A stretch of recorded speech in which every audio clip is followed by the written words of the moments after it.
Previously on Returning to Runescape. Well, boys, life has been pretty great ever since getting my fire cape. I just stand at the Grand Exchange all day for hours on end, and I tell everyone to look at how cool my cape is and how great I am. Something caught my eye, boys. Something I was not expecting. Something that could very well be the most powerful thing in all of RuneScape.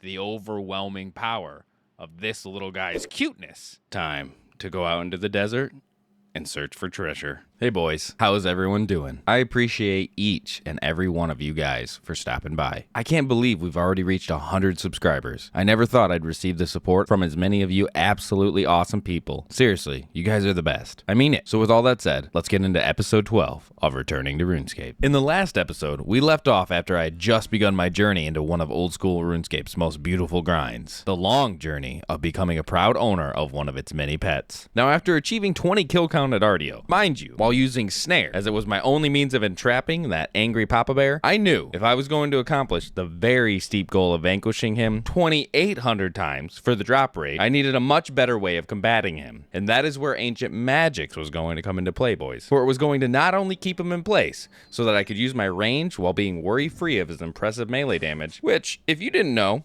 because I found out the hard way, can hit through your overhead prayers. But it was also going to increase my DPS tenfold by having an impressive maximum hit of 22, boys. That's a heck of a lot more than the 3 damage that Snare was currently providing me. So I knew it was not only going to be a boost, but it could quite possibly actually be a necessity if I was going to make it out of this pet grind before the year 2030. But in order to become one with the ancient ways, I was first going to need to embark on a treasure hunt. But this treasure hunt was going to take me to the desert. Where do I always go when quests need getting done? That's right, boys. You already know.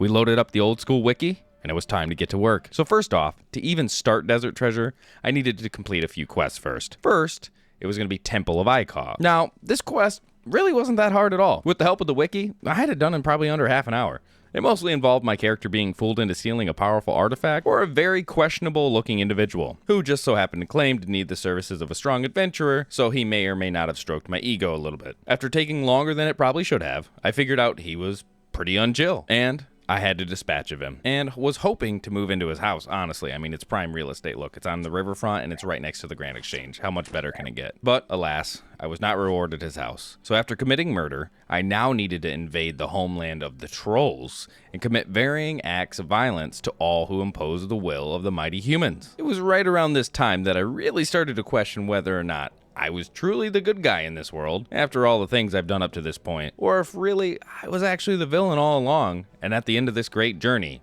I'll be the one on the business end of somebody else's sword. But hey, that's enough of that. It was time to slaughter some trolls for simply existing, basically in a place that humans wanted. This quest was actually quite enjoyable. I snuck my way through their encampments, and if there was an opportunity to bully a troll or two, I took it. I even received a pretty nice rare drop on one of their generals. A brand new granite shield. We'll take it, boys. After freeing 2 human prisoners, the quest was complete, and it was now finally time to travel to the warmth of the desert. You know, this quest always seemed so intimidating when I was a kid. I heard people left and right talking about how challenging it was, and that it was a definitive obstacle that took multiple hours or even days to overcome. However, they didn't have the secret power of the old school wiki on their side. But even with that, I'd be lying to you boys if I said that some of these bosses didn't give me a run for my money. Now, all the bosses were somewhat challenging in their own rights. They each had different caveats on how to defeat them, but none were as challenging to me as the vampire boss in possession of the blood diamond. So basically, I must have misunderstood the wording of the old school wiki when it mentioned the use of overhead prayers against him. I misread it as basically being unable to use overhead prayers at all, but what I really think it was is more of a DPS check. If you're going to use overhead prayers, you have to kill him before a certain amount of time and he'll get bored and re-heal. And once I figured that out, and I did use overhead prayers and stopped him from constantly hitting 16s on me every time I turned around, faster than I could eat my lobsters, I was able to dispatch of him pretty quickly, and he turned to dust in no time, boys. And with that diamond in our possession, we had all 4. We needed to unlock access to the prison pyramid containing the spirit of Azandra. We're gonna call him Big Az. Supposedly a very strong wizard who had the knowledge of the ancient magics. And with his freedom, I hoped he would be grateful enough to throw a little bit of that knowledge my way. So we made our way over to the desert. We lit all the obelisks with our diamonds, and we made our way into the pyramid. After being thrown out of the pyramid twice, I finally made my way through all 4 floors and met up with Big Az. And with that, he was gracious enough to bestow his knowledge upon me. And that meant I could now take on Artio in a way, way, way more efficient manner. And I completed another thing that always seemed so insurmountable when I was a kid. First the fire cape, and now ice magic? Boys, we're on a friggin' roll here. But you know what excites me the absolute most in this game and gives me more enjoyment than anything else I've ever come across? This right here. Yeah, that's right. When people are splashing on rats, I purposely go to the bank, grab my kitten, and I scare them away. I know, what a dick, right? I just love it. I'm not gonna lie to you, I love it. I do, I freaking love it, boys. Alright boys, we're going to fast forward a little bit, and with my newfound ice abilities, Artio's been an absolute breeze in comparison. Never again will I have to think about using snare. What a glorious feeling that is, I cannot tell you. The kills were starting to rack up, boys. We've gone from 20 kills all the way up to 100 kills.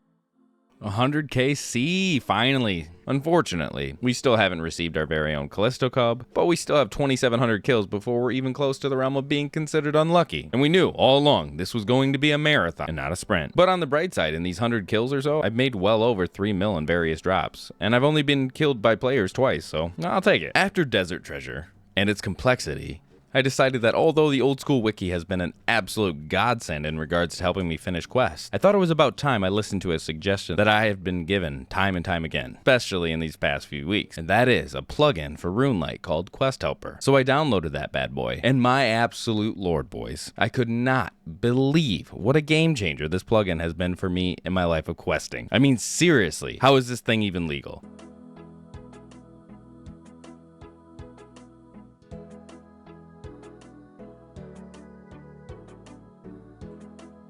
I swear it's so dang good, it feels like if I fell asleep in my chair, I'd wake up and have the quest cape in my bank waiting for me. But in all seriousness, it's been incredibly helpful. It is definitely going to be the main ingredient in my next goal. Let's just say, I'll be cooking up a real good dish, boys. I found this really cool recipe online on Pinterest. I just hope it doesn't turn out to be a disaster. I just want to say thank you to each and every one of you watching up until this point. I appreciate you guys so much. Like always, let me know any and all of the tips you may have for me because everything is always welcomed. I hope you guys enjoyed episode 12 of the series, and I'm very excited for what's next in the chapter of our adventure. See you all in episode 13 of Returning to RuneScape. Fuck it, we'll just take the 77. Oh shit! Let's go, boys. Let's go. Let's go. Here we go, boys. Ooh, we got ourselves a drop. 1, 2. Oh, fucking don't do it, bro.